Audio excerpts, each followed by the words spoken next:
ఇక తిన్మార్ మళ్ళీ మీకు తెలుసా గ్రూప్స్ ప్రిపేర్ అవుతాడు. గ్రూప్ 1 గ్రూప్ 2 ఉద్యోగస్తుడిగా ప్రిపేర్ అవుతాడు. రేపో మాపో ఐఏఎస్ ఆఫీసరు లేదా ఎంఆర్ఓ ఎండిఓ అవుతాడు. చూస్తారా చూడు ఇగో ఆ టీచర్ పోస్టులు కూడా రాస్తాను నేను. ఇగో DSC SGT full course free ఈయనే ఇస్తాడు, ఈయనే రాస్తాడు ఎగ్జామ్. చూడు ఇంత కూర్చొని ఎంత మంచి పోజ్ పెట్టిండు చూడు.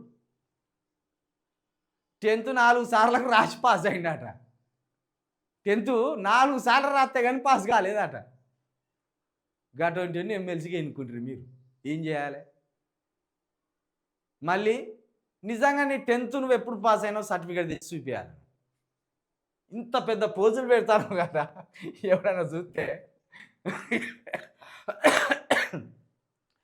చూస్తే ఎంత పెద్ద చదివేటోడు, ఏ ర్యాంకరు, ఏ యూనివర్సిటీలో ర్యాంక్ వచ్చిండు అనుకుంటారు. తీరా చూస్తేనేమో నువ్వు 4 సార్లు రాస్తే కానీ 10th పాస్ కాలే. 4 సార్లు రాస్తే 10th పాస్ కానీ నీకు ఈ పోజులు ఎందుకే నీకు? ఇక నేను ఏతుల పోషెట్ అనకపోతే ఏమనాలే? ప్రజలు గ్రాడ్యుయేట్స్ నువ్వు చెప్పే మాటలకు నమ్మి ఓట్లేస్తే గ్రాడ్యుయేట్స్ తరఫున కొట్లాడవలసింది పోయి అక్కడ తిరుగుతావు, ఇక్కడ తిరుగుతావు, ఆ కబ్జా కవర్లు నేను చేసుకొని తిరుగుతావు, ఈ కబ్జా కవర్లు నేను చేసుకొని తిరుగుతావు. దీనికా నేను గ్రాడ్యుయేట్స్ గెలిపించింది?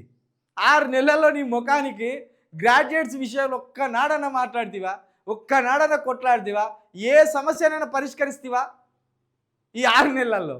ఇక మళ్ళీ పెన్ను పట్టుకొని పేపర్ పట్టుకొని ఈ బల్ల మీద ఓ వాచ్ పెట్టుకొని కూర్చున్నాడు ఇట్లా మొత్తం ఎగ్జామ్స్కి ప్రిపేర్ అయ్యేటోని లెక్క.